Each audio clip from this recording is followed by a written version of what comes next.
to the game, and it's been a wonderful success. Richard Silverwood is today's referee.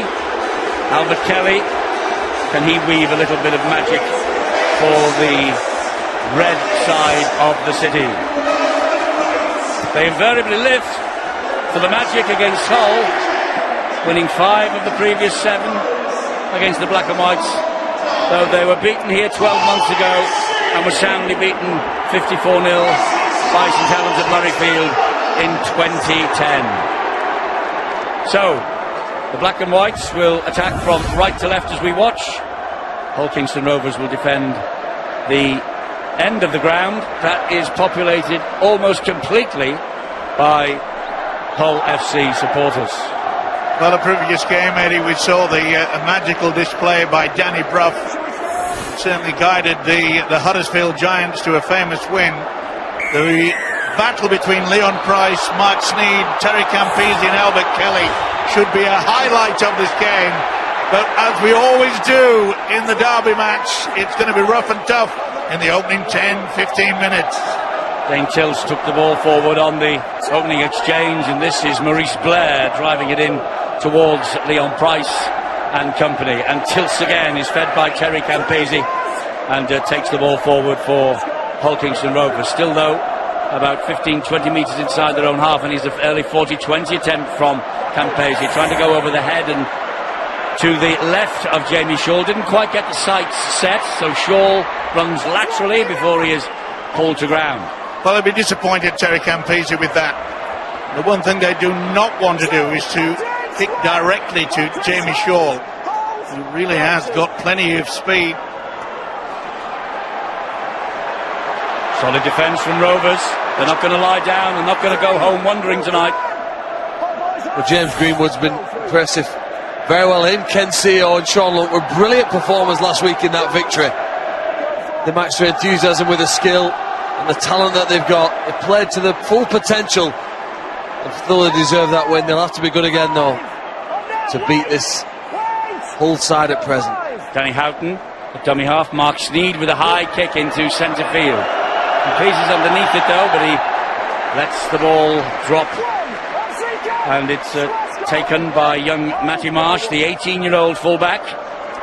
Nice start for him. Safe under the high ball. Yeah, it settled his nerves. You know, he knew it was going to be pinpointed. They knew the high kick was going to go to him. But as you say, Eddie, they will not lie down, the red and whites. That is for sure. Well, they wouldn't lie down on a normal day, and this is anything but a normal day with the top of the table beckoning for Hull FC. This is Maurice Blair with the run down that left-hand side. Brought to ground, he plays the ball. Now it's with Campese. Seen plenty of the ball early, Campese. Albert Kelly, back it comes again.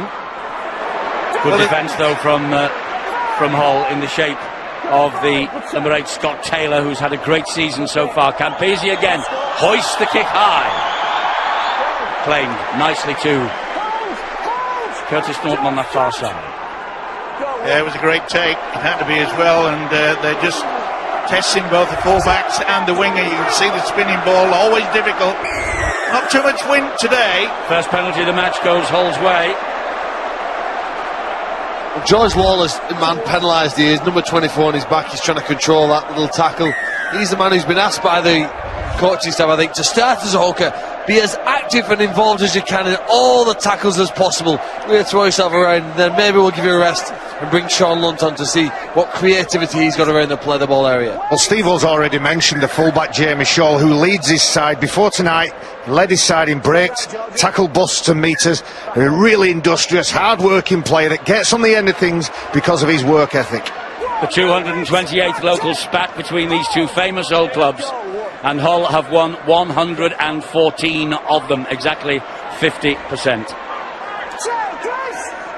They're still inside their own half though. Danny Houghton will take them over the halfway, gives it again to Scott Taylor. And that's one of the great advantages, is that Danny Houghton can control the play the ball area. Ian Watts now, the big man. Ball into centre field to Gareth Ellis. He gets to his feet, plays the ball to Houghton. This is Taylor again, coming down the left-hand side. Oh, good fend off there on the number 20, James Greenwood. Houghton again, they've reached the last tackle, Hull. It's with Mark Sneed. Sneed dabs the ball to the in-goal area. Well picked up though behind his own line by that man, Terry Campese. Reads the game brilliantly, doesn't he, Campese? Yeah, true professional, that's for sure. He anticipated there's going to be a kick. It's going to be interesting, though, how James Webster utilises Terry Campese today. Obviously, you realise he hasn't got the speed, and perhaps he will be a little bit ring rusty, that is for sure. But he can control things, especially with the getting the ball out wide, the link, and that's good play. Yes, it was good play. James Webster, the coach, interim coach of Hull Kingston Rovers, looking on. Gets the ball fed out wide here, though, to Maurice Blair. That's a brilliant pass from him to Thomas Minns. He steps through the tackles, does Minns. In the end, Houghton, Super League's top tackler again this year, brings him down. It's Kelly who's the dummy half. Back with Campese. Campese with a right-footed kick to the in-goal area, and it's far too deep. Yeaman was able to collect that quite easily. It was going out on the full anyway. Yeah, nice little offload there from Maurice Blair. Nothing better than to run out wide amongst the centres on that left-hand side. It was a big missed opportunity, I think, for Hull KR there. Kensio is a brilliant catcher, but Terry Campese couldn't get the ball near the right corner flag, which is where they needed on that occasion. Opportunity gone. So the Black and Whites will come forward with Sika Manu operating the second row. It's his Hull Kingston Rovers derby debut, and it's also his Magic debut for Sika Manu. Here is Mark Sneed. He's been here tons of times. Good play, though, by the Black and Whites. Jamie Shaw gets to his feet, steps over the grounded player, who's Graham Horn. This is Talanoa. They've reached the last tackle again of Hull. Mark Minicello. Inside it comes to Sneed, and then another high crossfield kick from Sneed. Oh, and it's claimed brilliantly. What an early try for Mahi Fanua. Just the start that they wanted. Wonderful crossfield kick again from Mark Sneed. He arrived as a winger, this guy, Fanua. He's been centre in 7 of the last 8. A crucial try against Rovers on Good Friday. And the man from Melbourne, well, he's got tries now in successive games against Hull Kingston Rovers. He will be a hero in the black and white half of East Yorkshire. Wonderful kick by Mark Sneed. What an acquisition he has to come to the black and white. But what about the take? They had 2 trying to contest in red and white, but the black and white guy got through. What a start, but what about that kick from Mark Sneed? This is real athleticism at its best. Spins around, sees there's no one there. Campese collides. It looks easy in the end, and the smile says it all. The black and whites and all the fans are at that end. They've got off to a flyer. Mahi Fanua, the try scorer, a 3-year deal from the Melbourne Storm in the NRL, and he sailed above Campese, and he sailed above Thomas Minns, clutched the ball out of the air and plopped it down over the line. Great start.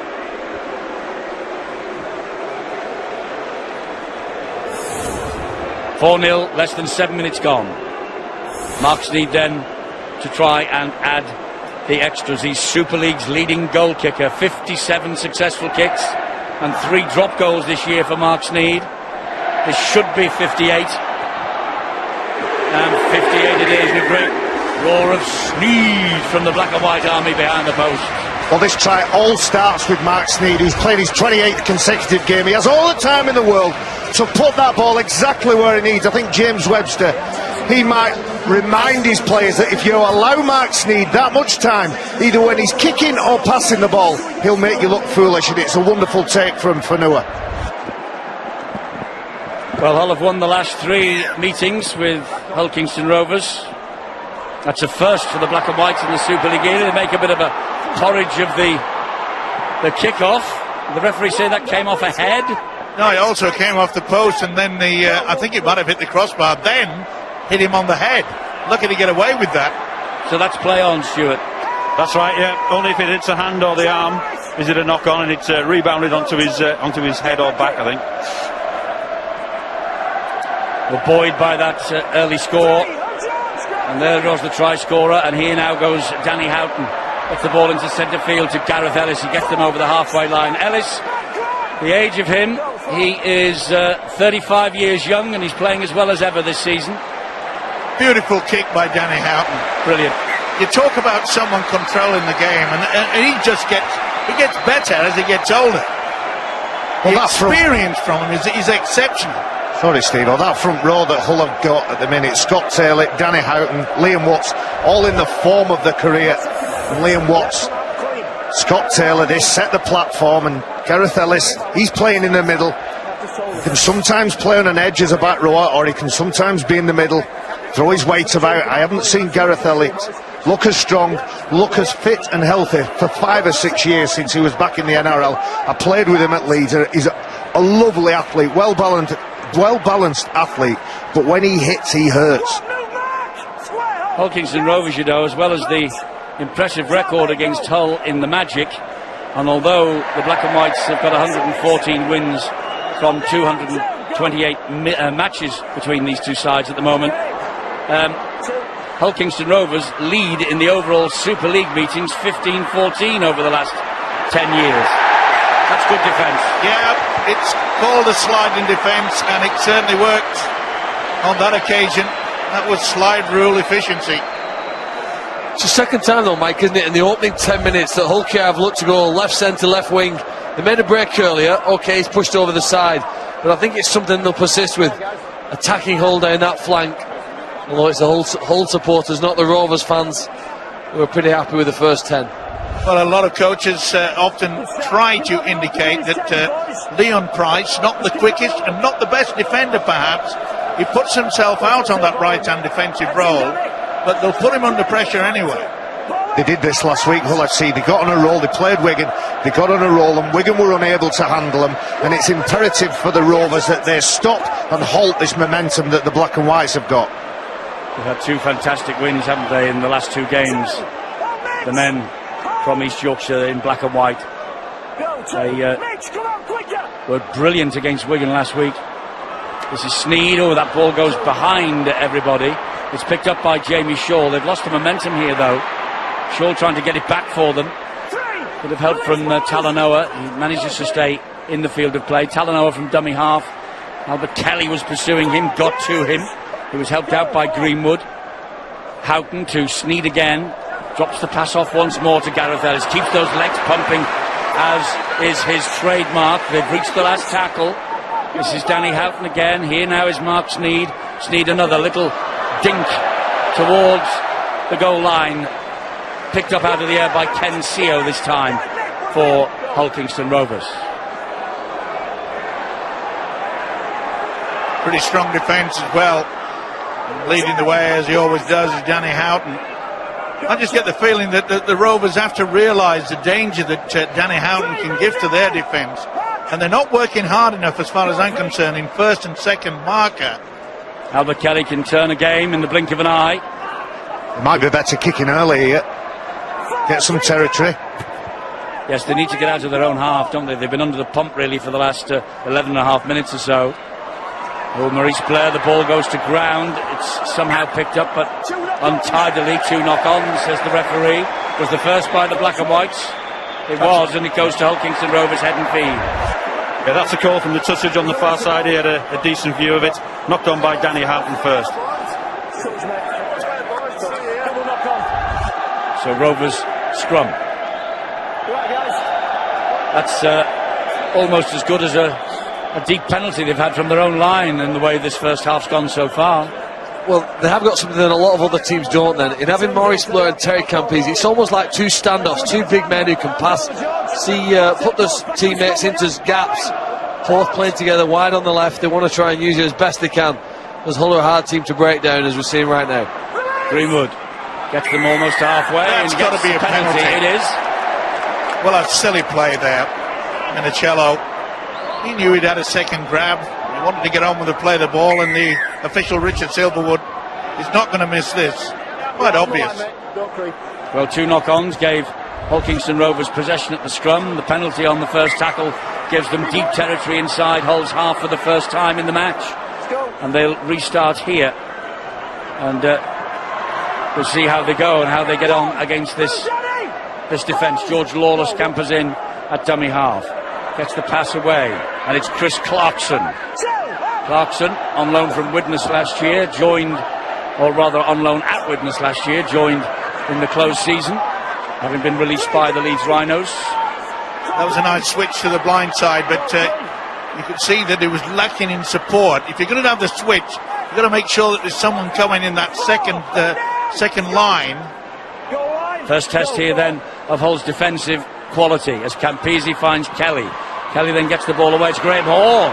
Graham Horn was going for the corner against his former club. But last tackle. Good defence by Yeaman there, Eddie. Had to be. Kelly with a crossfield kick. Can he produce the goods? Ball is knocked backwards and then is knocked dead. And it was good work in the end from Liam Watts. Yeah, they got a little bit confused. You could see there they were going for the high one. O-line dropout. Pressure from Hull Kingston Rovers. The big shout from Fanua. And you could see that Leon Price got in his way. Nicked it out of his hands, didn't he? Yeah, and Fanua had hold of it. And you see, that's the type of thing where no one has shouted and said it's mine. You've got to be so strong with the shout, indicating that you've got it covered. Marks needs goal line dropout then. Gets over the halfway line. But they will return it, Will Rovers, in the shape of Minns, the former Leeds player in this Hull Kingston Rovers side today. This now is Kelly, and he finds Dane Tilse, 6'7".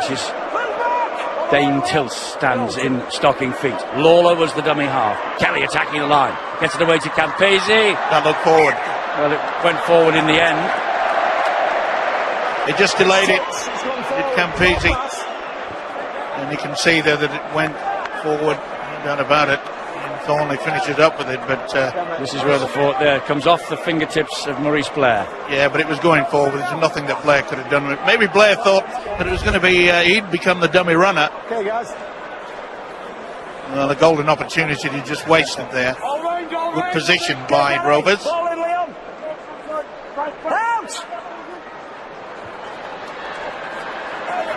Hull then now trying to work this ball away from their own end of the field. Solid enough run, one out, halted by Blair's tackle low down. Houghton gets it away to Leon Price. It would be a fairy tale, wouldn't it, for Leon Price to get to Old Trafford in the grand final with another club. The pass goes to ground. Well, he tackled without the ball then. I think it's Gareth Ellis. Ball's gone forward anyway, Liam.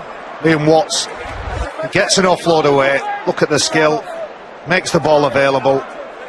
But the referee ruled it was a forward pass. It was a forward anyway. pass, yeah. Ball's gone forward.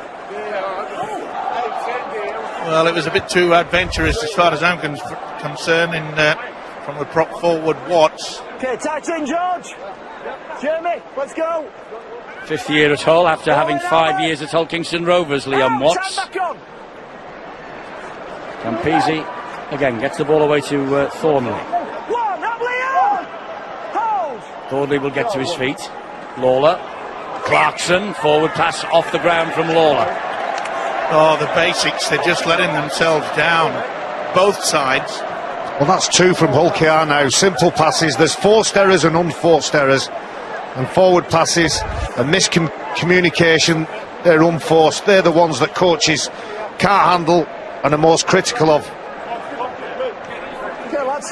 The biggest problem, Vans, is that, you know, some of the attacking sides, they stand so square, it's flat. And even if you just take one step forward, it's difficult for the dummy half to say, well, if I let go, it will be a forward. Ball in, Leon. Out. Leon Price feeds the scrum. Houghton gets it from the base of that scrum. This is Mark Minicello. One, move, James. Rovers dealing with the threat from him. Gets to his feet. Ellis again. Good leg drive. Be a fairy tale if he got to Old Trafford as well, wouldn't it? Short pass from Minicello. Well held by Kirk Eamon. Houghton. Here's Watts again.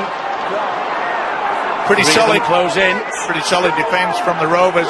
All in one straight line. No one is coming out of it on the angle. That's very good defence. We're getting excited though, Hull, and there's the little offload to Houghton, and it's the free play here.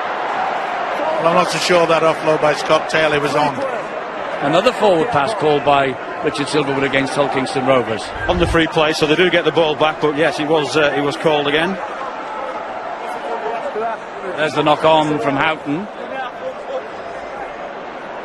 It was a nice feed from Scott Taylor, but then followed the forward pass, and so they come back for the original offence, which was the knock on, and so Hull KR will get head and field. And the ball comes out by Sean Lunt, who has just come on the field for Hull Kingston Rovers. The back of the scrum, though, he was lining up there at loose forward. There he is now in at dummy half. Got it away to Campese. Here goes Thomas Minns down that left-hand side again. Everything that Rovers are doing are down that side. But if you cast your mind back, I think Maher who are playing the right centre. He did miss a poor tackle playing at Wigan. They let the Warriors score a try last week, and no doubt having watched it prepare for the game, they view it their best chance of breaking through Hull's line. He's passing it wide to left, although here we go, shifting it now to the right. Yes, coming the other way this time, and Kelly then goes up the middle, got the pass away. It's another knock on. It was on. Just couldn't be taken in, so it's the free play now for Hull with Mark Sneed. Greenwood, the man who dropped the ball, or rather couldn't take the pass in, should I say. Sneed is going backwards. There's no advantage here. So the comeback. Come back. Oh, was it a little? Well, that might have been a little sort of a short jab, and it's on. They love each other, these two sides. No, it's not rugby union, folks. I'm not sure love is the adjective I would use. A love-hate relationship, these two sides. And it was a little bit rough and ragged from Maurice Blair on the halfback Mark Sneed. He didn't like it. And you feel that the team that settles down, focuses on the fundamentals, getting to the end of the kick, getting it into the grind, as coaches term it, has a better chance than the other team of getting the victory. It's all a little bit scrappy, sloppy, and we've had 5 minutes of mistakes. Here we go. Maurice Blair swings him round and then lands on top of him. And as all halfbacks are, the nasty them halfbacks. There's nothing wrong, is there? I think there were some previous issues some players running here. Maybe want to sort out some disagreements from other matches. I disagree, Phil. I think Maurice Blair has, I used the term the other week, he's ragged him round, he's throwing him and generally disrespected him in a physical way. Didn't look anything illegal in the challenge, though, and you have to say to touch judges and referee, sort that out. Best of luck. Yeah, well, the only thing you can say is that they probably continued after the whistle, and perhaps Blair should have got out of there a little bit quicker, but that's about the only thing. I've not seen any foul play in there, apart from everybody running in. It'll be interesting to see how they decide to restart this. Okay, mate. Okay, Morris. Well, there's going to be a lot of discussion between those three gentlemen before we come to a restart. Well, I've blown the whistle for the knock-on free play, okay, so it's a scrum there. Listen, mate. Interference on the floor, okay? Penalty's going against you. Are you watching the video? Penalty's going against you. Alright, away. Away. Penalty's going against Morris. Scott! Well, we know that Hull are going to get the penalty, and now the referee wants a word with Scott Taylor. Please let me deal with incidents, okay? Don't you coming in, escalating things, alright? Okay. Well, I don't think it was helped by the experienced Gareth Ellis, who wanted to have a fair old conversation and clap the fact that they'd won the penalty. It only irritates the opposition. And anyone like to take this up, fellas? Because this will be a welcome party. He'll take it up. He'll take the next one up. A man that's obviously another man that's played for both teams. Here he goes, Liam Watts. Stands, gets the ball away to Houghton. Houghton then finds Mark Minicello. This now is Kirk Eamon. From wide to Talanoa, but it was forward. How many forward passes have we had in the opening 20 minutes? Because their problem is that they want to play flat attacking football. And that is just basics that young kids are taught from the age of 6. Stand behind the man and you've got an opportunity and a chance. Well, just a bit further back than that, Scott Taylor, when he offloads the ball, something happens. Well, he wants to see what happened in the tackle on, he said, Liam Watts, the referee. On Liam Watts, sorry, I beg your pardon. I've got Scott Taylor on the brain me today. Well, he's asked the video referee to identify the player, so I'm not sure what he's seen. But Just after that. yeah, he wants to see. He wants to know who the player is that did something in this tackle. Was it a lift? There you go.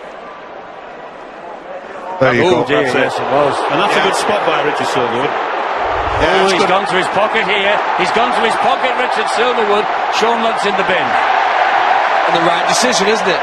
It's a dangerous tackle, and we need to try as best as possible to eradicate it from the game, discourage it as an action at all levels, whether it be junior, in the community game here. It's dangerous, it shouldn't happen, it's unnecessary. I'm with you, Phil, on that one. I'll tell you what, He's, Hull Kingston Rovers' hearts missed a beat there, I think, because it might easily have been read that. Well, it could have been, certainly, if you look at the some of the sentences the match review panel being given out. Good hands, good hands. that look forward. Curtis Norton in the corner against the 12 men. And Mitch Allgood, he protests about what Steve-O has seen as well. A possible forward pass. Terry Campese says go to the screen. Well, you can't for forward passes, Terry. I don't know if there's anything else in the build-up that Rovers are complaining about. But Curtis Norton didn't need 2 invitations to get over in the corner. He missed Wigan last week. He had featured in the previous 9. He's in a wonderful run of form. 6 tries in his last 7. And here's another. And it all comes about as a result of that from Sean Lunt, a lift.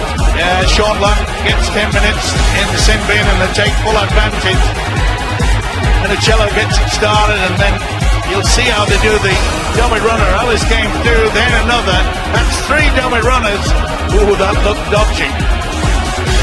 Very dodgy indeed. Well, as you know, no reference to video reps for forward pass. Well, there are a lot of teams trying to score tries in that manner. 5 quick passes out to the wingers, but none of them are able to do it as well as Hull at present. The timing is perfect, isn't it? The man is committing the defender before he releases the pass to a player outside him. It looks like a walk-in for Curtis Norton. It's a well-executed play that gives him the second try. Happy with the pass, Stuart? Yeah, I just think it's momentum, the momentum of the move, the momentum of the player going forward. Comes out of the hand sideways, there's no issue there. I do have an issue with Mitch Allgood putting his hands on the referee, though, when he wants to protest about the try. But nothing wrong with the pass, in my view. Well done, Stuart. For 2 years, Steve-O has buried the word momentum, and you've just dug it up. I couldn't believe it, that what came out of his mouth.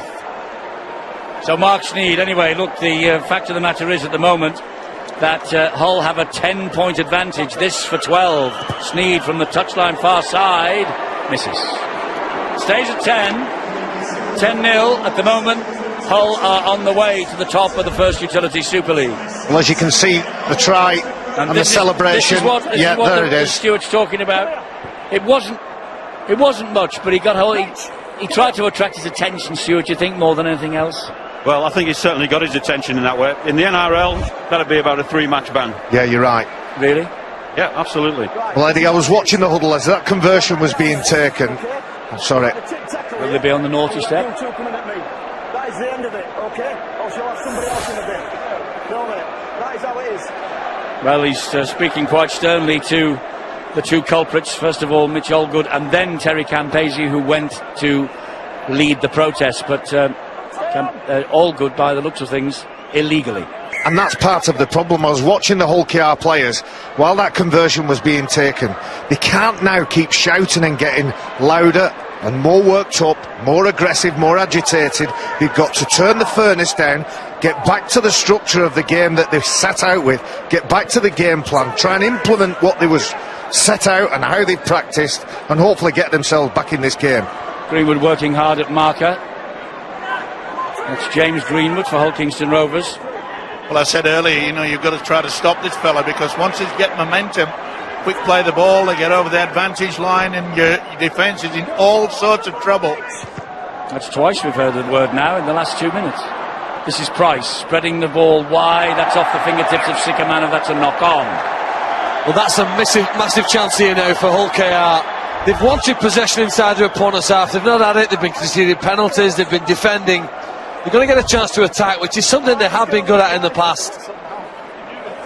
And they're going to need to be again, because obviously they need more than 10 points. Sikamanov starting this match today. He was on the bench last week. Terry Campese and Hull Kingston Rovers still churning away at the referee and everybody else who might care to listen. He's actually talking to Gareth Ellis there, I think, in the scrum as well. Ball comes out anyway. Now then, let's see what they can do with it here. Albert Kelly saw a gap and went for it. It's quickly closed by Sneed and by Minicello, and he gets the penalty, Kelly. He was looking for a quick play, the ball. Yeah, well, Minicello was all over him again. And Kelly wanted to get on, and you'll see there that they just hold him down. It's Minicello right on the ankle. Well, a knock on. Now they give away a penalty. James Webster be thinking about putting on a planned move here. Will be one drive, probably. Greenwood again for Rovers. This is an opportunity for the 12 men. That was Lawler. Here is Kelly. Oh, and it just went in front of Campese, but picked up nonetheless by Thomas Minns. No, it isn't. I beg your pardon. It's by Matty Marsh. Here's Campese again. Drops the pass off. Allgood takes it in. Big grunt as the players collide. Lawler waits. They're 3 meters away. Going for it himself, Lawler, and just coming up short. Good work by Alison Taylor. It had to be as well. Sabaki comes to Campese again. Here's Greenwood trying to go round the outside of Mark Minicello. Couldn't do so. Last tackle for Rovers. Kelly will hoist it to the in-goal area. The ball is knocked backwards. And I think that's a goal line dropout coming up. He's going to go upstairs to find out. There was hands all over the place, but I'm with you, Eddie. I think you'll find that it's a whole player that palms it back eventually. I want to check that Thomas Minns didn't get the hand to it. What did he take the ball out, Stuart? I think he was the last person to take it out. He tried to keep his feet in the in-goal area so that he could touch the ball down, but I think he's the last one to touch that before it goes out of play. This is Curtis Norton, though, already out of play, so he touches the ball at the same time. It did seem as though Norton had some contact on the possession. It's not a goal line dropout. It's been turned round. Is that because we only take 2 replays, do we? Well, they've only got 2 replays, but I thought that he was the last person before it went dead. Ellis then will take it forward for his team. The captain of Hull in great form. 400 plus games on both sides of the world for Gareth Ellis. Yeah, he's been a great ambassador and he's leading by example. Well, his teammates need to learn. The opposition team need to learn. They've got to put the man on the floor. 2 occasions there, old man wasn't decked before he had to get up and play it. Early in the game, 24 minutes. It's a poor sign for Rovers defenders. Jamie Shaw running across and behind a few players. Oh, now he's just lost his way slightly. The sat-nav was switched off for a moment. Grounded on halfway. Ellis. Another solid run. This should be a high bomb. Sneed. Last tackle, so it goes up into the air as well. Once again. Nicely pouched. And right the way through this magic weekend at Newcastle, we've seen players slipping and sliding on this lush surface. Thomas Minns the latest, and the referee wants to check the contact here as Minns went down. Yeah, I think there might have been a clash with the knee. Just a slip, yeah. I don't think there's anything malicious in it. But he's made contact. He's caught him with the knee in the ribcage. And you see Scott Taylor has been involved in all sorts of things in the opening 25 minutes, hasn't he? The referee's got an eye on him very, very closely. He's keeping a watch. I don't think this was deliberate. He just came in and the guy slipped. Simple as that. So Thomas Minns will... He's made contact with the head, though, Stuart, hasn't he? Right, that's what Richard Silver was just told him. So it's going to be a penalty to Hull KR for the contact to the head. Contact with the head on the floor. We were looking at the knees. Certainly no problem there, but he's made contact with the head.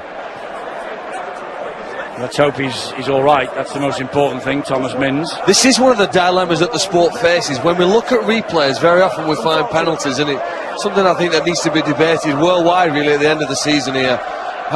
Whether replays should play a part of penalties and decisions that take place in the game. I don't think there's an awful lot you can do, Scott Taylor. Thomas Minns has slipped, he's going down, and unfortunately for Thomas Minns, he's going off for a 15-minute concussion period. Yes, he looked in a bit of a mess when he's fine there. Certainly made contact with the head with his body. But what can he do? How can he prevent that? I don't think there's a great deal of intent in that. It's a consequence of what happened, that he made contact with the head. Well, the young man signed from Leeds on a 3-year contract. He knows where the try line is. 7 tries in his 8 games so far. I'm with you, Eddie. I mean, this is a very lush surface here at St James's Park. We warned all the players coming today, Steve-O, yesterday, didn't we? We warned them, bring your long studs. And a lot of players don't like running in long studs, especially the speedsters. I wouldn't know. I was a hooker. Campese dumps the ball into touch off the penalty that has resulted from the contact with the head by Scott Taylor on Thomas Minns, who is now off the field being assessed. Well, Hull KR have been outplayed, haven't they, for 25 minutes, but they've still got a chance 10 points behind here, keeping the ball alive here now to show us what they've got. Albert Kelly on his day can come up with an individual brilliance which gets his team going forward. They need a spark, the red and white side from Hull here. Can they find it from forward as somewhere? well? And again, that flat pass. It's up to the touch judges and the man with the whistle.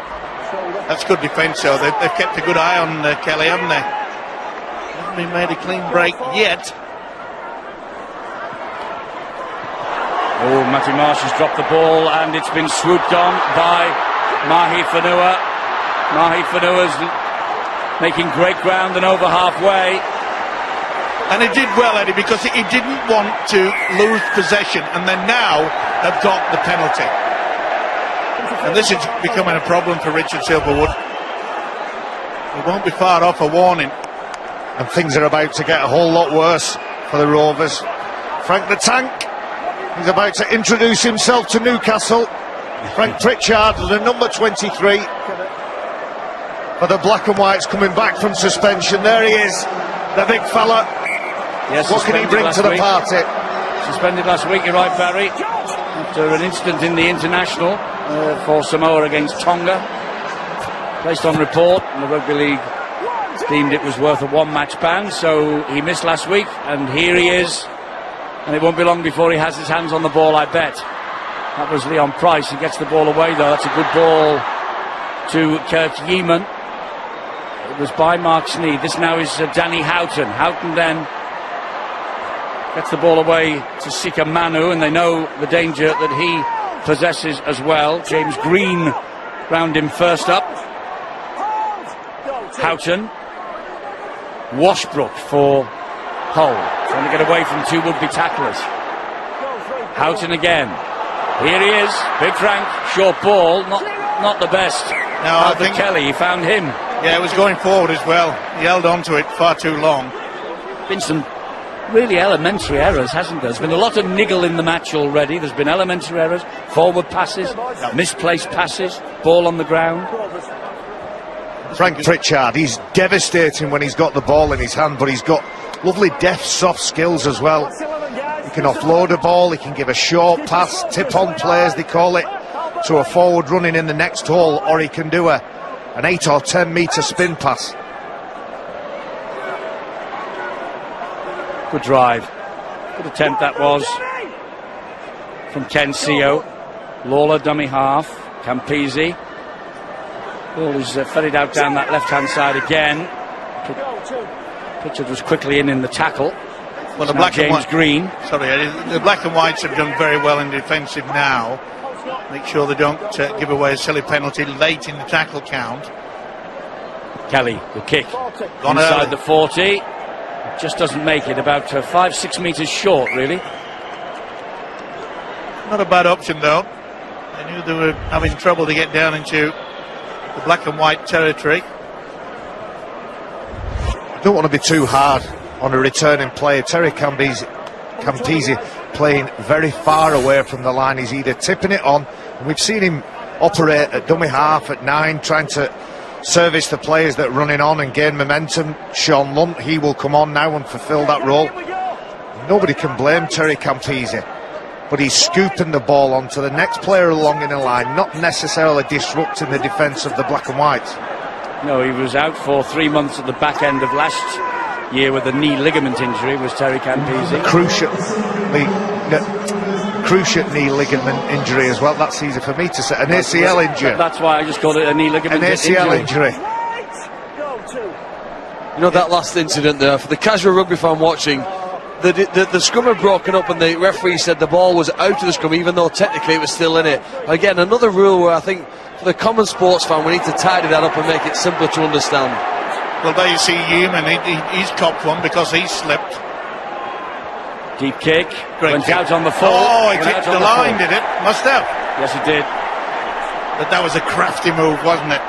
Phil, you'll have to explain in a moment that the ball was out of the scrum, although technically it was still in it. Well, it was in the scrum, but the rules according to Rugby League is if it's in front of the loose forward, that's out of the scrum as long as it's behind the second row. It's a crazy rule.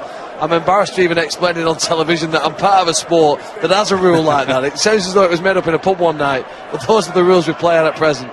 Well, They're all made up. listen, all you got. There it is there. Yeah, and all you. Stuart, tell us an expert's view on that. Well, because he stood up at the back of the scrum, he was technically out because the loose forward wasn't in. So that's what Richard Silverwood had ruled. And That's even more confusing now. I tell you what, we'll draw a veil over it. The ball wasn't out of the scrum. Let's just play on. If we continue like this, Eddie, what about the play the ball? They don't even touch it with their foot anymore. We talk about having, funny rules and regulations. They don't even do the right thing by playing the ball with the foot. Hull Kingston Rovers trying to do the right thing here with Greenwood, and he gets the ball away nicely to Kelly, and Kelly comes back where all the heavy traffic is. He's not shy of the contact as Albert Kelly, and he tries to stand and play the ball. He was interfered with by Yeeman, holding down. Penalty to Hull KR, 5 metres away from their own line. As you see, Sean Lunt's out there now. They're back up to 13 players, Rovers. Damage limitation for them. Can they get some reward here as Green again tries to push that big frame of his towards the line? Lunt is clapping his hands behind. He goes down the short side. Sean Lunt trying to poach one. Oh, he's over the line. I think he's got it down. He's over as the well. line, is Lunt. He has got it down. That's a great result from Sean Lunt. 10 metres in the sin bin, out, back on the field, and almost his second or third involvement in the movement. And he gets over from dummy half and plonks the ball down over the try line. Fourth Super League try of the season for Lunt. Breathing life into Rovers here. Well, he did well, Kelly, didn't he? Put him in a good position. Messing around. You can see Human making no attempt to clear the ruck, and that's a good dummy. He wouldn't have got many pats on the back from James Webb to the coach when he was sent to the sin bin, but he has repaid him with a try that the Rovers were desperate to get. Not many opportunities against the black and whites in a positional sense, and that is a tremendous effort. Delight at last for the Hull Kingston Rovers supporters. It's all in the eyes. You watch. The next time we look at that play, Sean Lunt is looking at the player he's going to talk to, and his peripheral vision he's going to pass to. His peripheral vision, he's got eyes for the line, and he hits and spins and has enough strength to get the ball down over the line. And there he is communicating with his teammates, telling them what he wants, and also telling them what he's going to deliver. Terry Campese then with the chance to add the extras and close the gap to just 4 points. And out with hamstring trouble has Terry. And he's lasted here over half an hour, so they'll be delighted with that already. And they'll be even more pleased now because he's added the extras. And Hull, having got into a 10-point lead, are now back at 10-6. Well, the Hull KR supporters will be hoping like Salford, Casford and Wakefield, their team behind by a similar margin just after the half-hour mark, get their first try and get themselves back into the match here now with some ball and some fun. And a nice tribute there to the great Roger Millward, and of course that number 6 jersey of Hull Kingston Rovers has now been retired in his memory and in his honour. Roger passed away just a couple of weeks ago, and there's a tribute to Roger Millward. In fact, it's the Super League Superstars programme that we did with Roger Millward. Brian Carney interviewed him 2013, and that is available on the website if you would like to have another look at it, because it's a great tribute to the man. One-on-one pinch meanwhile here by Sika Manu. And then I think he got away with the one-on-one, and then I think Sikamano was knocked on. He has. It's head and feet to LKR. That's an escape. Yeah, well, you can see the touch judge on that far side. He's having a little bit of a look there. And I think he's got it spot on. Just loses control. There's the fumble. Yeah.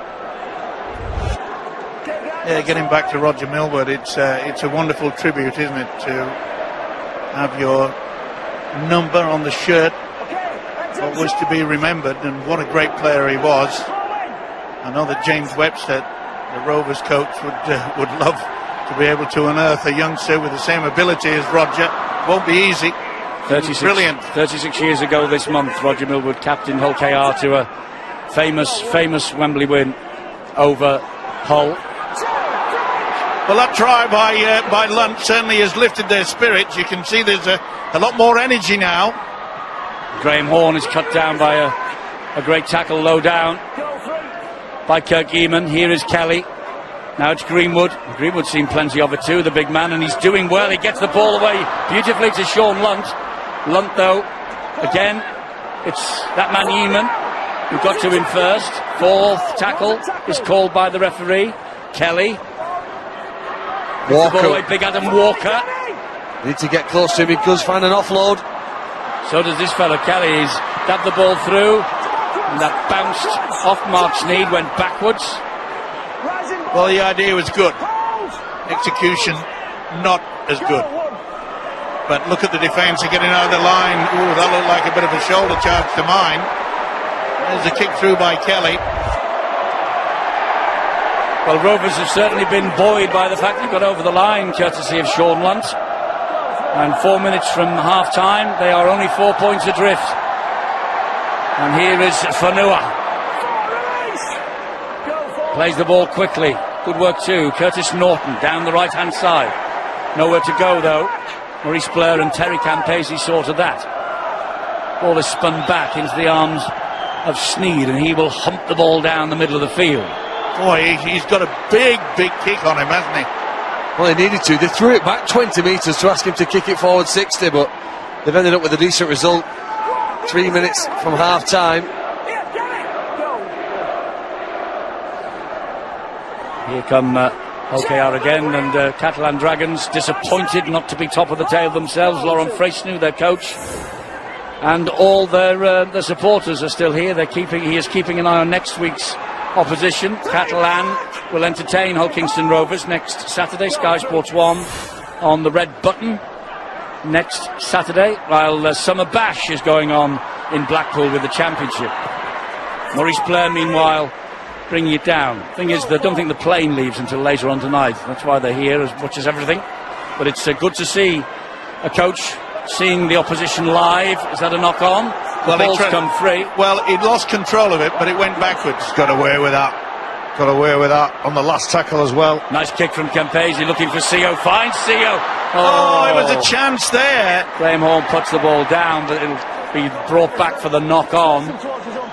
I can't understand, by the way, just going back to that point about Laurent Fresneau in the crowd here. Where are the other Super League coaches? You would think they'd all be sitting here and watching the opposition. They might can be see watching it on Sky. Well, yes, but you can see a lot more here, Absolutely, Barry, can't you, yeah. at the live match rather than watching it on TV. Absolutely. There was doing his plenty of them. homework. There was plenty of them yesterday. Well, there was 6, yeah. There's probably another 6, but 4 have gone home now. I know there were 6 because Tez counted them on one hand. Liam Watts. And it's good defence that. They're pushing the big fella back. Well, they're going behind at half-time, but they're going with a little bit of buzz about them, won't they? The way they've started now to meet their opponents, hit them, drive them backwards, a lot better control. Physically, they were outplayed, weren't they, in the first 20 minutes? Hull looked a bit too strong with them. Good kick from Mark Sneed, reclaimed by Ian Thornley eventually. Yeah, good positioning by Thornley as well. Anticipated the fact that he has got a very, very strong boot on him. Be nice to get a comment from Terry O'Connor about this first half. I haven't seen him for a while. I wonder if he's around anywhere. I think he's pulled a hamstring. Has he? Yeah. Having treatment. Calf muscle. Good run from James Donaldson for Rovers as they try and finish this half on the front foot. In fact, they're looking to finish it with a bit more than that. They're looking to get over the line. Here's Blair again down the left-hand side. Bumps off Leon Price. Gets the pass away, and that's Matty Marsh. Lunt. Campese once more. Slides a kick in, inviting Kelly to chase. Kelly goes down. Oh, and Mark Sneed is content to take the ball over the line. The touch is on. Yeah, the touch judge is on, you're right. Shoulder charge on Terry Campese. Well, surely they'll opt for the 2 points. Well, of course they will. There's 19 seconds remaining. They've got to. Yeah. Well, they don't have to. They could tap it and try to get a 4 point as well. But it's obviously. Yeah. We didn't miss him. Is it fair to watch those though in slow motion? Well, the touch judge actually saw it in normal speed, didn't he? Come on and reported it straight away. I think that just demonstrates that he was correct. Normal speed or slow motion, Phil. It's a shoulder charge, isn't it? Yeah. And Washbrook, it was silly play. Danny Washbrook Only seconds remaining of the first half. being ticked off by the referee, Danny Washbrook, so they'll take the 2 on offer. And that's actually the point I was making about Terry Campese. He's so smart, so intelligent, he makes great decisions. And he also alters the decisions that the defenders are making in front of him. Terry Campese to take this last shot at goal in the first half. Would you believe he kicked 124 goals for the Canberra Raiders in the NRL? We've seen a little bit of history here this afternoon because he's just kicked his first goal for Hull Kingston Rovers. I think we're going to see him kick his second in a second or two. At the moment he's got the best kicking ratio in the Super League. 100%. 2 from 2. More importantly, Hull, who started like the proverbial house on fire, went 10-0 up, and Hull KR have clawed their way back into the match despite losing Sean Lunt to the sin bin for 10 minutes in that because Catalan couldn't make it to take over from Warrington, and Hull are in danger of letting it slip here now. Yeah, they certainly do, and the 2 point margin is not sufficient, I can assure you, and that will not help. It will certainly help the red and white. Well, that is a huge error to come up with like that. Great kick-off, though. Yeah, it is, but it should have realised it was going short on him, and it wasn't until the very, very last minute he started to move the legs. Oh, it dipped. It was a wicked kick, and I think it's a very underused skill, the kick-off. I know Pat Richards is really good at it. And Mark Sneed, fresh out the changing room. He puts pressure on his team now. Well, the Giants scored 60 seconds after half-time. It's Hull KR now with that task and that invitation here. Great field position and a chance to put the noses ahead. And again, Phil, it's a lack of just fundamental skills. Getting yourself underneath that ball should have been better. Well, here we go. What can Hull Kingston Rovers make of this field position right at the start of this second half? That's Maurice Blair, who's disappeared under the first tackle. Sean Lunt gets the ball away, and Green gets the offload away back to Lunt. He gets a short ball then to Adam Walker. And it's all hands to the pumps defensively here for Hull. And, well, oh, hello, Adam Walker, Frank Pritchard. I mean, Hull KR certainly disrupted the flow of this game in the first half when they caused the I was going to say punch-up, that's not the right word to use, but the discussion, shall we say, in the first half. Well, the use of the handbags can be effective. This is interesting here, Mike, now as we just watch this pushing and shoving. Hull KR have decided to kick at goal here. The referee, I think, wants to speak to a couple of players, so that won't take place for another minute or two. Listen, we've only just kicked off. Oh, that's not the standard, okay? Penalties against you for holding down. We don't need any of that, all right?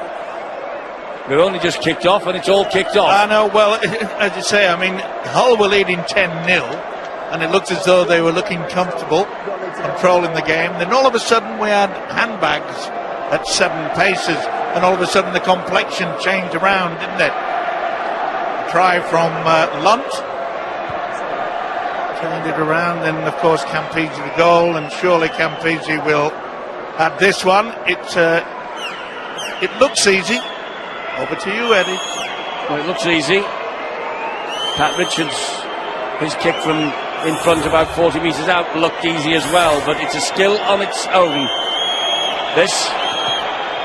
Campese sneaks it inside the far post. We're level pegging them, 10 apiece, right at the start of this second half. The basics, the fundamentals, you call them what you want, but make your passes, catch those passes, make your tackles, be error-free, show discipline. I'm going to repeat myself. The team that shows the discipline and pays attention to that, I feel like I've been repeating myself for 2 days, by the way, we'll get the points in this game. Can you say that again? Yeah, we just didn't quite catch the gist. We're going to catch the gist. We're going to catch the gist now of the halftime news. Rod?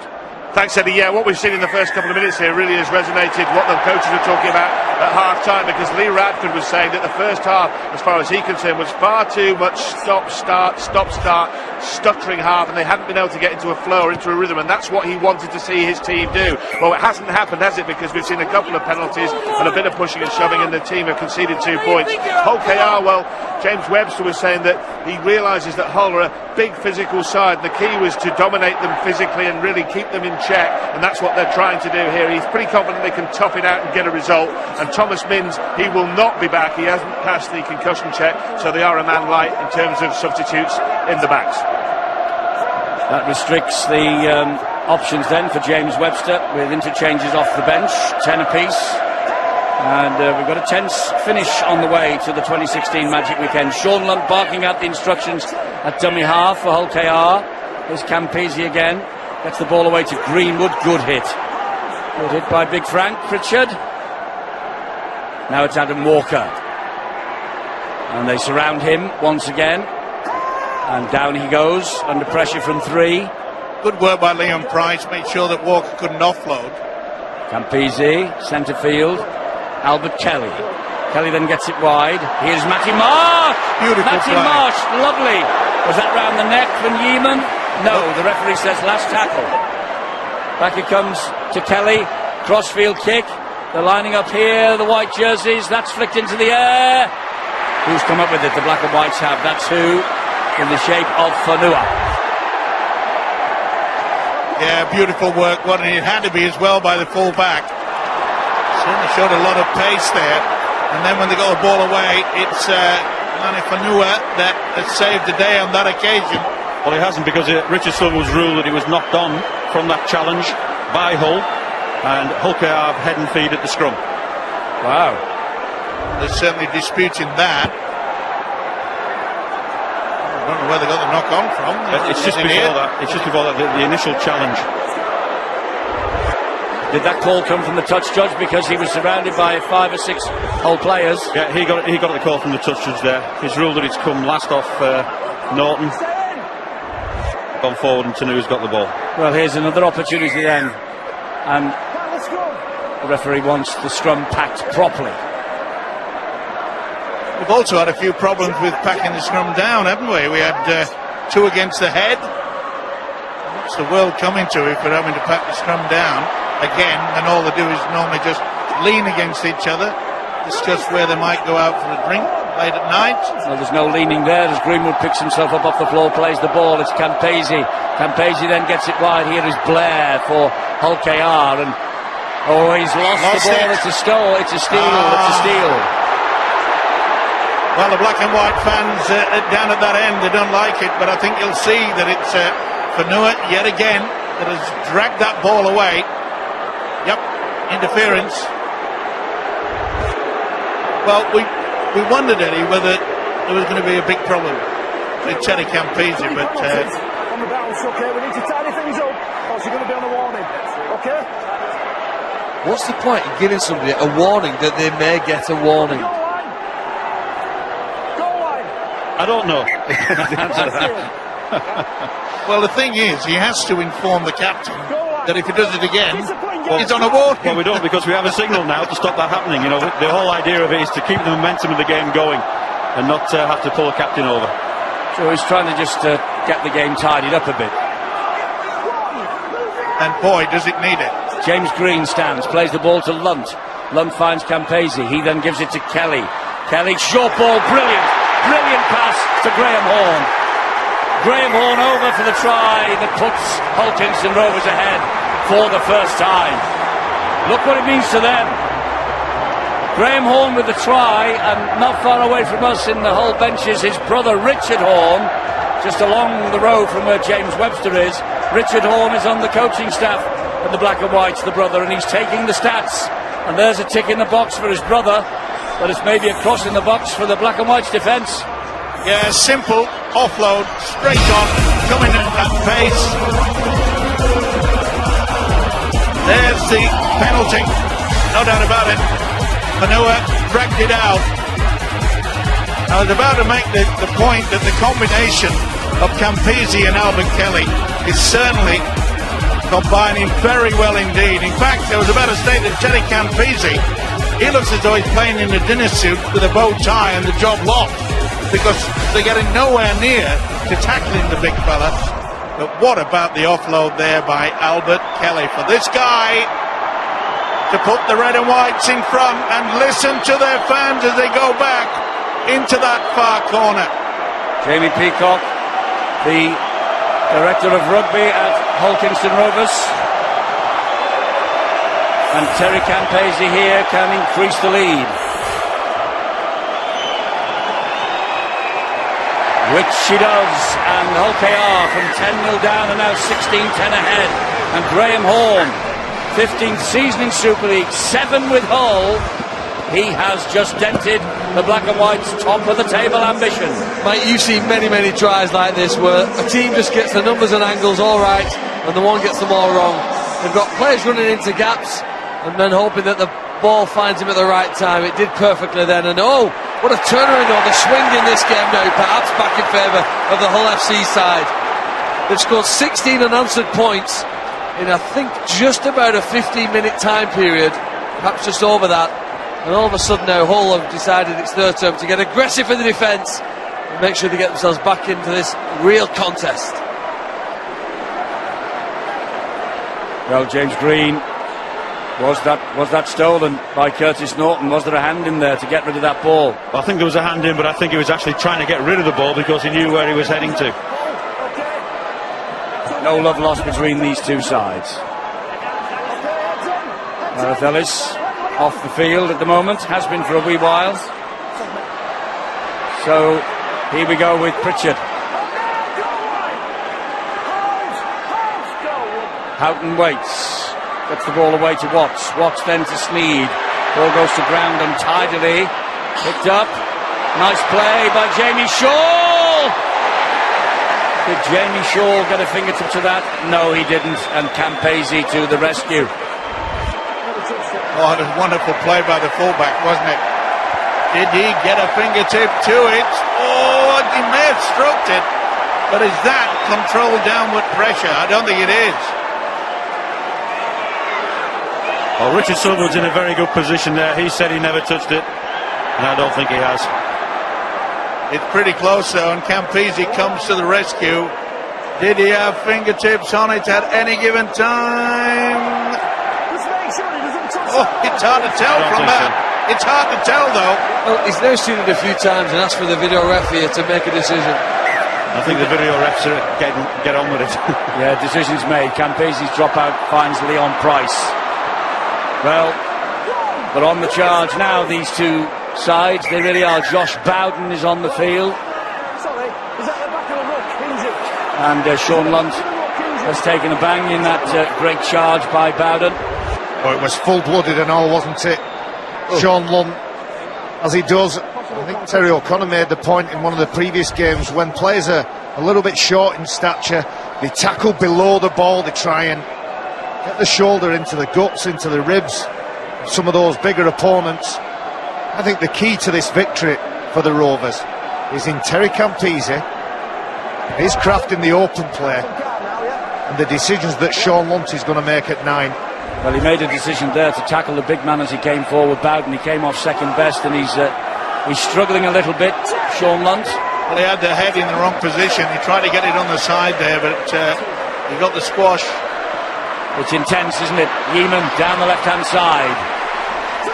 Graham Horn, the try scorer a few minutes ago, gets the tackle in. This is Frank Pritchard. Here now is Mark Sneed. Sneed then to Washbrook. Washbrook trying to spin away from some bother, can't do so. Walker all round him, so too James Donaldson. Sneed again will attack this line, finds Leon Price, he bounces off Campese, gets the ball away, Fanua somehow hangs on under pressure from Thornley. They've reached the last tackle here, the black and whites. It's with Liam Watts. It's not usually his job to put the kick in, and that's the reason why. Yeah, you don't often see a prop forward do things like that, and Lee Radford will not be impressed. Well, I told you that Hull Kingston Rovers raise the levels for this magic meeting with the black and whites, and he has knocked on Ken Seo. Tried to play the ball a little bit too quick there before he regained his feet. Is this a second consecutive set of possession where Hull have turned over the ball inside their own half, having done well to work their way back here now? They really are the architects of their own downfall, going over the sideline with Green as Gareth Ellis waits to come back on. With him and Milicello, maybe that'll be the spark to reignite Hull's charge. So, Hull trailing by 6 points, having led by 10. Come forward here once again, looking to go clear at the top of the table. Ball is spilled, knock on. Fanua is insisting the ball was stolen. Hull Kingston Rovers celebrate the escape. You've got to make sure that possession is vital. How many simple errors have we seen in this game? Well, there was a hand in as far as I'm concerned. It looks to me as though Terry Campese had a few fingertips to begin with. That wasn't the last reason why he lost control. Shake of the head. Got some bite about it, this one, hasn't it? The last match of the Magic. The only derby of the Magic.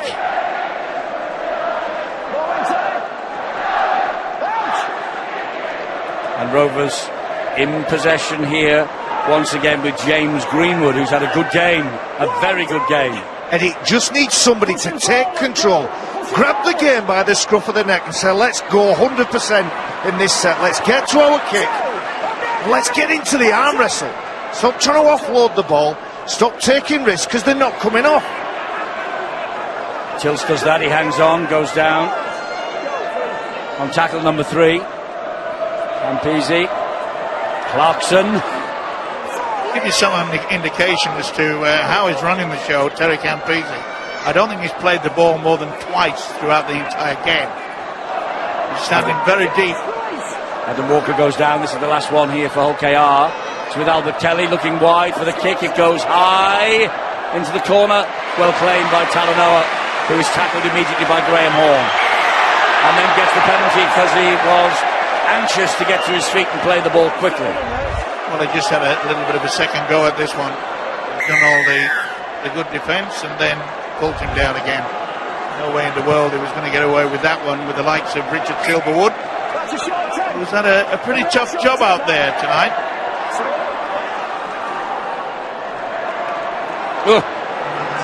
Nowhere for Washbrook to go. Thundering challenge. Clarkson, I think it was. He's there again. Well, it feels as though, don't they, Hull need Watts and Taylor back in the middle of the field, doing what they did at the beginning of the match, taking the ball, making good ground, playing it quickly. Vast difference now, 40 minutes later from what they were doing at the start. Now Watts again back on there, looks to get that big offload. He's a big man in the middle of the field, 3 defenders around him. And OKR know the danger that he poses. The ball is free. Penalty to Hull. Ball stolen. Hand on the ball, and it came loose from Liam Watts. Surely they'll kick deep into the corner. Yeah, just drag the ball away. Well, there have been plenty of big hits in this. There have been plenty of big hits in the Magic weekend, and Barry and Terry's biggest hits available on the website on Tuesday and thereafter. Some great tries that we have seen as well, and no doubt that Phil Clark's 5 will feature some of the best. Houghton goes left. Carlos Twimavavi. Houghton again. Watts to the line. They hold him up, but only just. Houghton underneath the shadow of those posts. Back he comes to Sneed. Sneed will drift the kick in. Oh, Thornley was nearly caught out. He got to it, but also Curtis Norton got to him. It's a goal line dropout. Yeah, smart little kick through. And you can see how it bounced away. It looks as though that Thornley had it all covered, and then it just bounced on the end. Well, that's more pressure, and that's good. Radford will be pleased with that. It looked a little bit loose, though, as the black and whites in the second stanza. That's the reason why they are trailing by 6 points. We are Phil Clark 5 on the website as well this week. There's been some fabulous tries. He's going to be spoiled for choice. Right, Gareth Ellis back off the bench and into the fray. Led from the front in the early moments of the first half. As we approach the midway point of the second and last quarter of the match, that can he do something for the black and whites? Washbrook to his feet, plays it to Houghton. Here's Twimavavi. Twimavavi gets it away. Maurice Blair all over the top of the grounded player who was Sika Manu. Here's Washbrook again. Back it comes to Sneed. Sneed drops the pass off. Minicello cut down 12 metres away from the line. Houghton and Twimavavi again. Back it comes to Ellis. Here is the big man. He's over again. It's Fanua for a second try. Mahi Fanua arrived as a winger. He got a crucial try against Rovers on Good Friday. He got a crucial try in the first half of this match in the Magic, and he's just got a second crucial try in the second half. And Hull are not done yet. The bid to go top of the table is alive.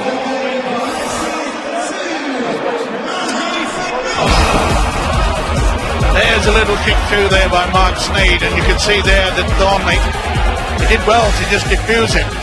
But this is good. For the first time for a long time, they utilised a dummy runner, which was good. You'll find it Pritchard come on the angle. Team there, he went round on that side, but that was poor defence. Take nothing away from this fella.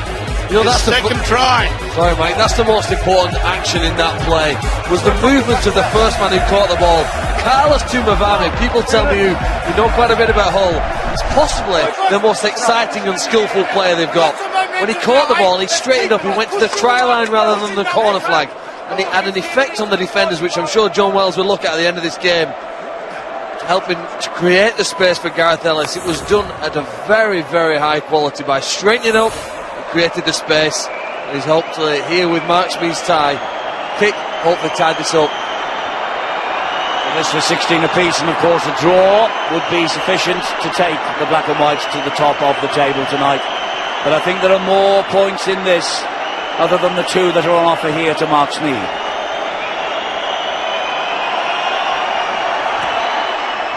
Another great kick from Mark Sneed. It's all square at 16 apiece. Sneed, they say, on the far side. Well, we just heard on the mics Mark Minicello saying to his players, push up into the next hole. And Gareth Ellis, his contribution there, he knows he has Fanua in the next hole. Carlos Twimavavi, black and white fans will be glad to see him back on the pitch. But the involvement and the decisions that Sneed will make, compared to those of Terry Campese, I think they'll determine the winners in this game. All locked up, 16 apiece. Yeah, Carlos Twimavavi has missed the last 6. Phil and I were talking in the studio pre-match about the good old days for the black and whites when they had all those Kiwis and they won the title in 1982-83. They've got the likes of Pritchard, Twimavavi, Manu in their lineup here, Talanoa, Fanua, all the Islanders. It could be the key to success. Yeah, you did get the link going there between the former glory days there and what they're hoping to experience again this season here. 16-all. Steve-O, you had your 1 point treat earlier today. You might get a second one. Yep, and it was a belter, wasn't it? Well over 45 yards. I think there's more score to come before the 1 pointer comes into play. This is plenty of time. This is the 30th Super League derby between these two. To date, there has never, ever been a draw. Good stuff. Mark Sneed starting to manage the game, starting to dictate the pace of the game. Half-backs with the ability to speed the game up and slow it back down. they end up on the winning side more often than not.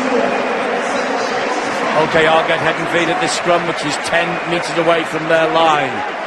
I'm sure the instruction from James Webster is hold on to the ball for this set. Get away from danger. The message from Lee Radford is get in there quickly and hunt the mistake. And that's what Sika Mano was doing exactly then. What we've seen throughout this weekend is the possibility of some of the players getting very, very tired.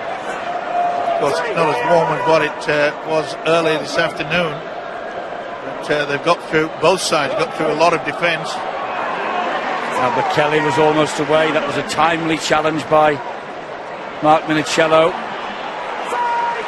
Sean Lunt's a real live wire from dummy half. With Campese again, pumps it deep into whole territory, takes a nasty bounce away from Shaw. Jamie Shaw will bring it forward though. There's a host of white jerseys around him. It's exciting to watch, isn't it? Jamie Shaw. You can virtually guarantee that when the kick down into the corner, he'll beat the first man with a step. It's interesting to catch your mind back to Good Friday. Not that long Good ago, shot. Eddie, the 60-minute mark. Don't forget, Hull Kingston Rovers playing against Hull had a 20-point lead. But in that final quarter, the Hull side, well, primarily sparked by an inspirational run from Jamie Shaw, came back and ended up winning by just 22 points to 20. And we're going to get another tense finish and a fascinating one in the final quarters. Hull swift it wide to left. And Yeaman gets going down the left-hand side, turns the ball back inside to Minicello. Wonderful move. Jamie Shaw, just as he did in the Good Friday encounter, just as he did in the last match between these two when Hull looked dead and buried. He has scored as we approach the last 19 minutes of the Magic, and he has nudged the Black and Whites ahead once again. Jamie Shaw, 11th try of the Super League season, top scorer for Hull, and that's a timely intervention from him once again. Well, we saw the try from Sean Lunt that seemed to switch the game to the Rovers' way, but you'll find that Sean Lunt, for some unknown reason, has found himself in no man's land. He tried the trip, Yeaman back on the inside, and this fella, Jamie Shaw, has got the Black and White, surely those vital 2 points, and they will go to the top of the league table tonight, surely. Well, it's that pass from Carlos Tumabave. He splits the Hull KR defence, gives the time and space that allows that break, and it was the inspirational fullback, as Phil has already said, that began that 20-minute onslaught that snatched away from the Robins that Derby Day victory. Jamie Shaw, all his teammates and all his fans know that just might be the start of the end of the fight back from the Rovers. Steve-O, don't count your black and white chickens before they're hatched, because we still have over 18 minutes to go. Yeah, but it's going to be a big impact with the fact that, you could see, I've said that quite a few of the players would get tired. The only thing that I was thinking is that the hooker Sean Lunt found himself way out on that right-hand side in a centre position and came out of the line, and once they'd made the break, it was odds on that they were going to score the try. Which Mark Sneed has improved 22 points to 16. This match is like a pendulum, swinging one way then the other. Well, here's a great ball, isn't it? To Minicello, Kurt Yeaman to Minicello, and then the pass from the back rower to Jamie Shaw. You know, when I select the top 5 tries for every round in the first Utility Super League, I don't just look for the spectacular, but I also look for the significant, the ones that make a difference at vital parts of matches. That, I think, could be the significant one, like you say, Steve-O, in this Super League contest. It might have a massive impact on not only this game, but also on the complexion of the first Utility Super League table after this round 15. Well, we often praise full-backs, don't we, for good positioning when they take the long ball into the corner and diffuse the high kicks. But it's his ability to read and put himself in that position. His support play is outstanding, the full-back Jamie Shaw. It is, and you have to also say that Kurt Yeaman coming back into the fold after missing the first 5 and on dual registration at Doncaster. Gareth Ellis is in a little bit of strife, by the way. Kirky Eamon's contribution to this match has been pretty impressive as well. Oh, look at that. That's his left knee. We've all been talking about Gareth Ellis. Hip, knee, groin and ankle, I think. How healthy he looks, how much of an influence he's having on this black and white team. There you go, there's the anguish. And talked before about Gareth Ellis. He's mentally and physically one of the toughest players I've played with or against. And when he stays down, you can bet your bottom dollar that he's hurt. Well, it was a lot of weight as his body went back. You could see that the leg folded. Let's hope that he can shake this off. And he's slightly concerned, obviously more than slightly concerned, Lee Radford. Let's have a look at this. In the build-up we're all talking that's about. Carlos Chumavave. I was told by somebody who watches Hull train quite a bit, you won't believe how skillful he is. Hasn't had a lot of game time. You see he's got number 3 on the back. They thought he was going to play a lot of centre.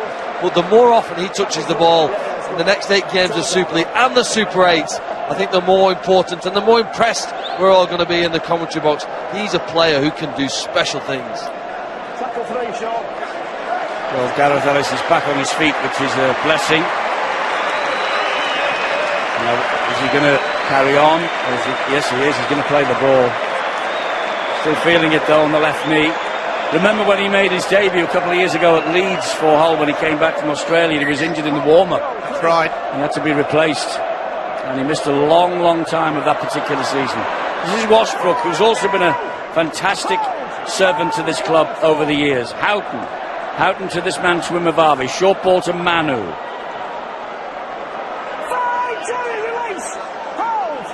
Houghton once again will come the short side. Chumavave under pressure, gets the kick away.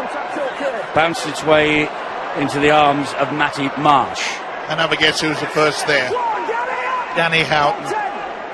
What a game he has had. Now it's all about the defence and making sure they don't give away a silly penalty. Concentrate. It's difficult when you get to into the final quarter.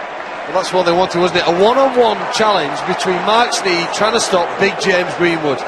Very often smaller people jump high to tackle a bigger man. I don't know why it happens, but it is what happens. It's probably the best way you think you've got of stopping him and pulling him to the ground, but it's conceded a penalty. And Hull KR, Terry Campese has found a brilliant touch there. I think that's getting 40 metres plus. Yes, it's a bit like the Liam Finn penalty in the Wakefield game against Catalan Dragons earlier on that put them on the front foot. Yeah, and that turned the game, Eddie. It did. You're right, and this could be the same. Turned it on its head, upside down. Here's Mitch Allgood. It's now defence that matters for the black and whites. Well, you told me not to count the chickens, and I'm feeling nervous. Oh, that looked forward. You're feeling nervous about Lee Radford and company as well. James Green hangs on. The pass was legal according to Richard Silverwood. Here is Sean Munt. Back it comes to Campese. Flat pass to him. No, not flat. It was forward. That one was forward. Maurice Blair thought he was away. Oh, he'll be furious. The basics, I'm afraid, at times from both sides has not been top class. You expect better from that. This flat pass thing. Just a split second out, you pay the price. Campese shakes the head. Well, he's bound to be a little rusty, isn't he, as we said in the first half. Missed almost half of last season at the back end. But it hasn't Didn't play at Wembley. I know, but it just hasn't been Campese, has it? There's been quite a few. It hasn't, but this is the first time he's got to 66 minutes in the season so far, Steve. Yeah, So, Oh, what a tackle there. James Donaldson. Oh, I love watching James Donaldson. He throws every ounce of his body into every tackle he's involved in, and he's hurt the Hull FC player. Chops him in half. Curtis Norton, is it, who's still trying to recover from that. Oh, Curtis Norton felt that, every ounce of that challenge. Certainly did, and it took him quite a while to drift out onto that left wing. Oh, that's great work. It should be a penalty, and he's always ignored it. I didn't think they were square there. Sneyd with a kick. So here come Hulkingston Rovers again. They've got to go from one end of the field to the other. times the enemy for them as much as anything else. Oh, here's another lift. Oh, that was close. I'd have to say, this is at the time. You know, you've got the lead, you've 6 points to play around with. Well, the legs, did it go over the horizontal? Well, they did, definitely. No damage done, thank the Lord. Lunt trying to damage Hull's ambition of getting top of the table at the end of the Magic. Albert Kelly, invention from Albert Kelly. Oh, well done, Jamie Shaw. That was awkward. That'll be a penalty. Then they just got a little bit excited. Well, you've got to love a chip and chase, don't you? He does back himself to go for it. The bounce not quite kind enough. He wanted one coming back to him. But Jamie Shaw was positioned in brilliant spot, anticipating where it would land and kick to. But then once that eventually happens, interfered, isn't it? Is it Terry Campese comes in, pushes the ball out. Well, the tackle's complete completed by the first player. Campese's coming after the tackle's complete, and that's what the penalty's for. That relieves the pressure. Puts the pressure back on Hull KR. This is where the likes of Mark Sneyd take control, keep pushing that ball through, kick into the corner perhaps. Tuimavavi again, taking them on. Minicello looked left and now looked right. He's going to come into centre field. He'll find Washbrook. Scott Taylor. Now, Sika Manu. Fanua was on his shoulder looking for the short pass and he was dreaming of a hat-trick. Shaw. Sneyd. Washbrook again gets the ball away. Oh, that's dangerous. Scott Taylor alert. Still going, Scott Taylor. 4 gone. Houghton steps over the grounded player. Short ball. Good run. Great run, Minicello!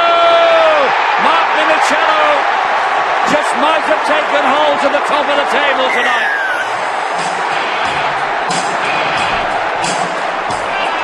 Great short pass. He hit it like an express train. Got through the 2 defenders who were looking after him and dropped the ball over the line. Sheer Celebration, power. a big kiss from Kirk Eamon as well. Yeah, and he's every right to be, because I think that should seal it up. You can see that one of the Hull KR, it all came about by this silly flop. Came away, and there's no way in the world that Richard Silverwood was going to turn that down.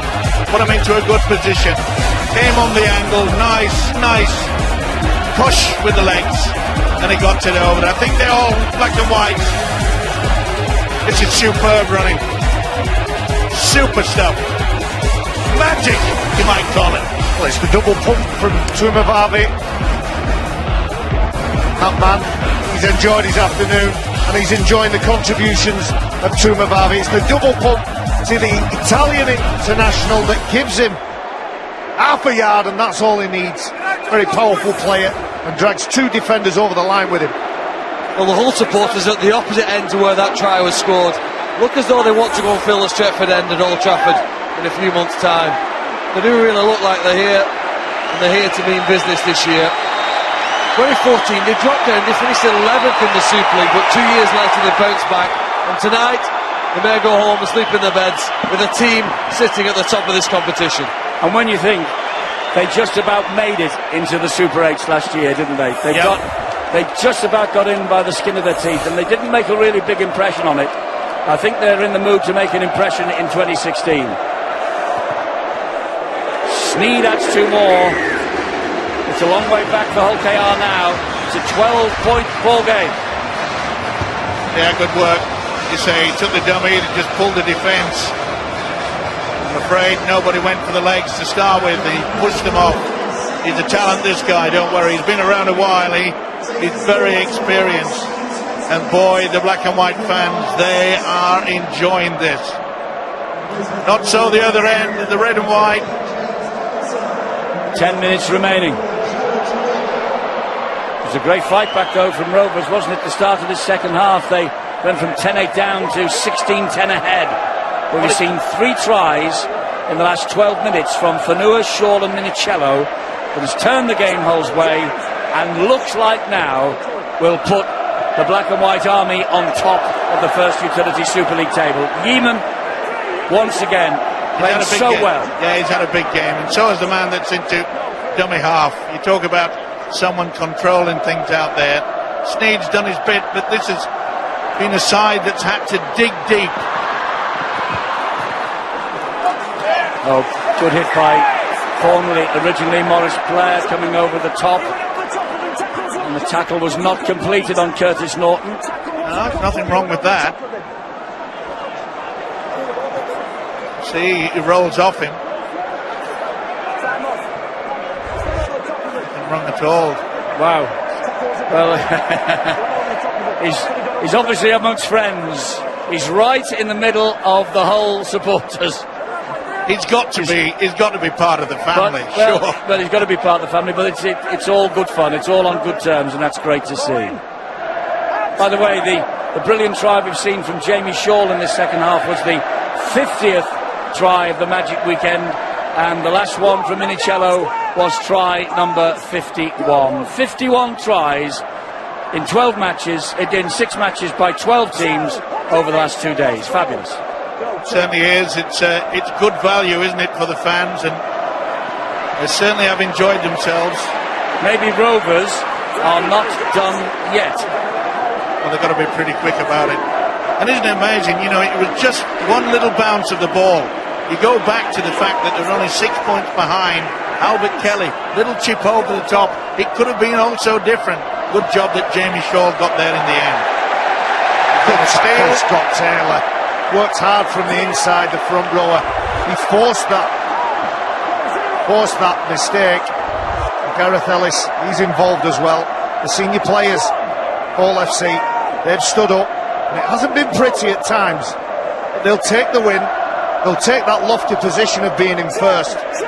And the strength of Hull FC is in the players that can't make the team regularly. There's players that are fit and available. Kurt Yeamans had to start the season and spend some time at Doncaster on loan as Feka Paliasina, he's had to do the same. And we look at the top of the Super League, 4 of the 5 teams at the top of Super League all run reserve grade competition or reserve grade sides.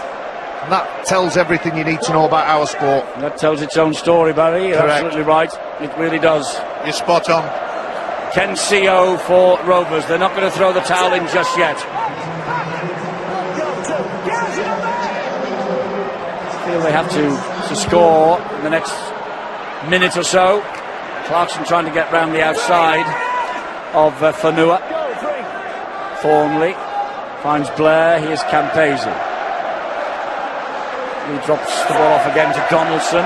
Well, even if the Rovers don't win this game, at least James Webster can look at the one positive, and that is the return of Terry Campese.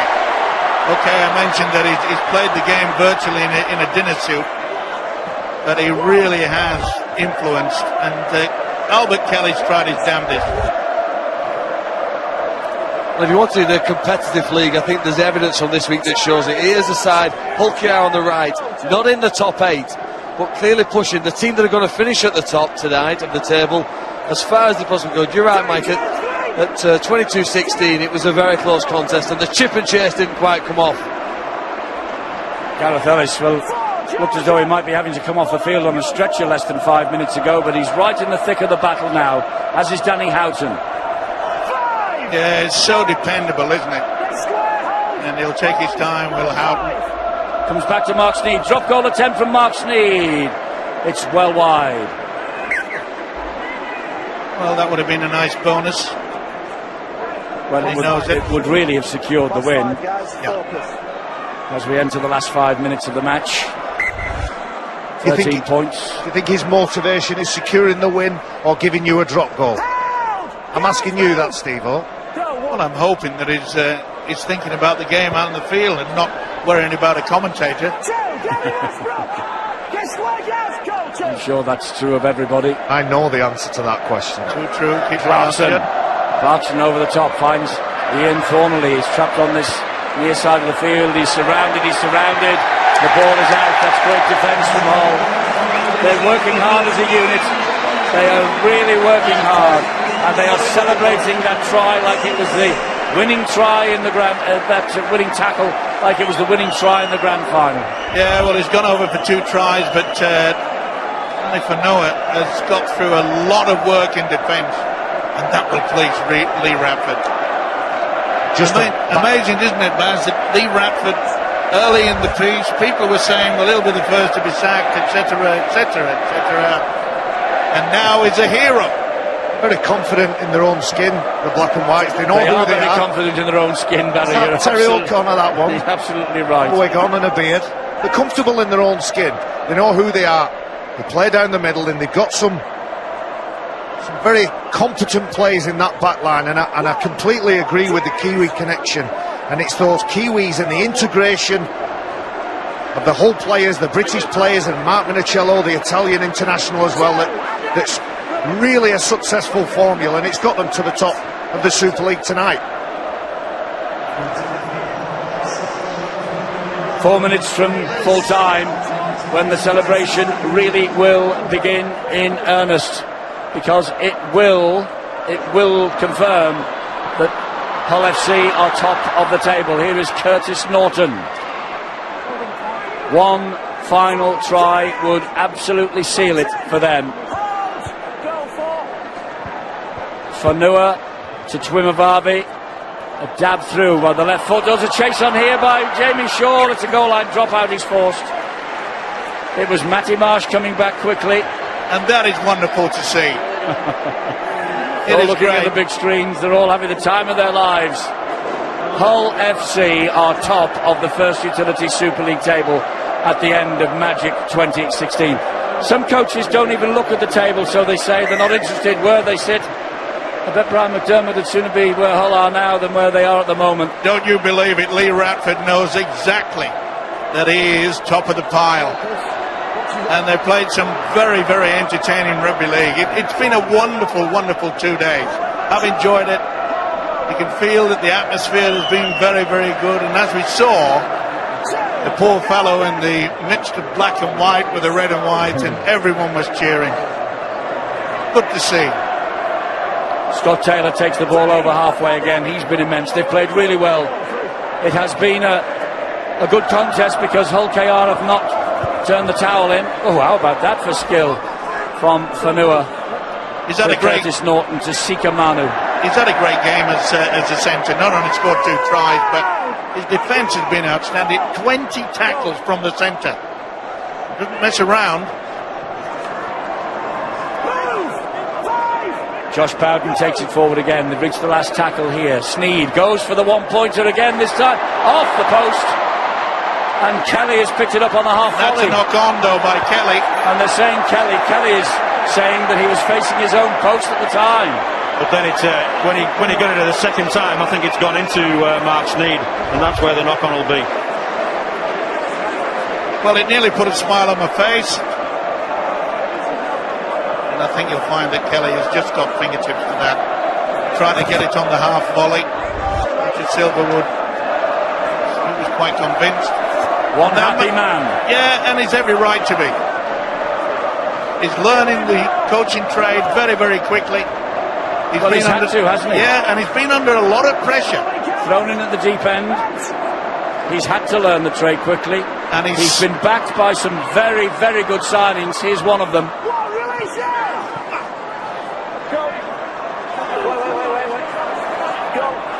Norton to another of the overseas signings, Sika Manu.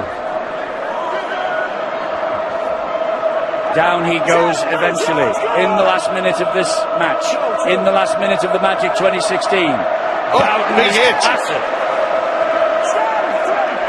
Stands up, plays the ball. The tackle came in from Sean Lunt. There's Sneed. Oh, Twimavavi tries to offload. Let's play on. Oh, the ball's all over the shop. Again, it's picked up by Sean Lunt. Perpetual motion from the Hull Kingston Rovers hooker.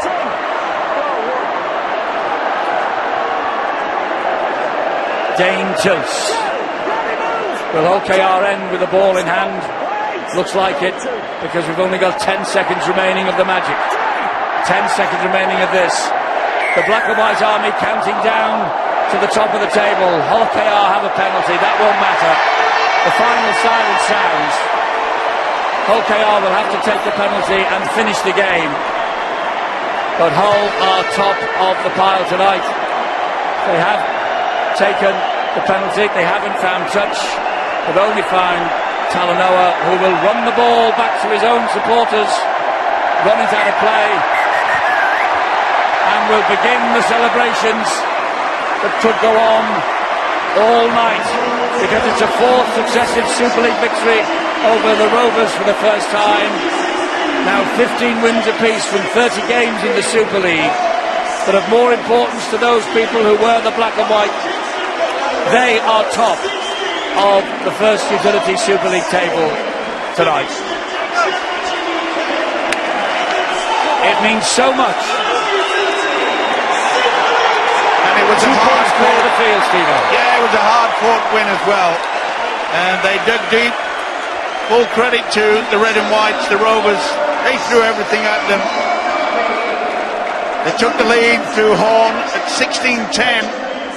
But the Black and White, slowly but surely, took control. And what a game this fella's had. Right, we're going to find out now who is the Dacia Magic Weekend Man of the Match. And he is